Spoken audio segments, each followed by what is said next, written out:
আমেরিকার পতনের পরে এরপরে ইসরায়েল হবে এই বিশ্বের রুলিং স্টেট, এবং সেই দেশ থেকেই দাজ্জাল বের হবে এবং সারা বিশ্ব শাসন করবে। তারপর কি হবে? তারপরে এই মালহামাটা হবে যার কথা বললাম, অথবা এই মালহামার পরে ইসরায়েল হবে এই বিশ্বের রুলিং স্টেট। তারপরে এদেরকে প্রতিহত করার জন্য আল্লাহ রাব্বুল আলামিন মুসলিমদেরকে ঐক্যবদ্ধ করবেন। প্রত্যেকটা দেশ, প্রত্যেকটা গ্রাম, প্রতিটা জায়গায় যারা ইমানদার যুবক থাকবে, যুবকদের কথা এই জন্য বলছি তার কারণ তাদের হায়াত থাকবে ইনশাআল্লাহ, আল্লাহ চাইবে।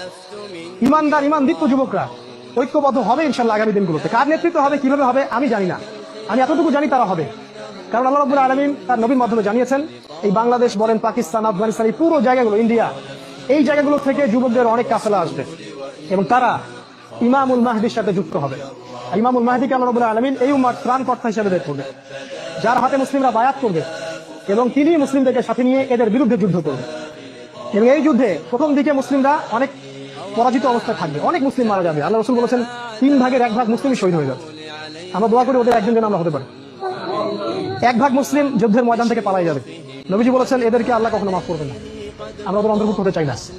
আমরা নবীজি বলেছেন 1 ভাগ মুসলিম বাকি থাকবে, অল্প কিছু মুসলিম, আল্লাহ ভালো জানেন, অল্প কিছু মুসলিম, এই মুসলিমদের হাতে আল্লাহ পাক বিজয় দান করবে এবং ওই পশ্চিমা সভ্যতার পতন ঘটবে। আমেরিকা পরে কোনো কান্ট্রি পৃথিবীতে থাকবে না, ইসরায়েল ধ্বংস হবে, পুরো ব্রিটেন পশ্চিমা সভ্যতা ধ্বংস হয়ে যাবে, পৃথিবীর আয়তন কমে আসবে, টেকনোলজি গুলোও চলে যাবে, মানুষ আবার ওই ঘোড়া, ওই ঢাল, ওই তলোয়ারের যুগে ফিরে যাবে ঠিক আগে দিকে।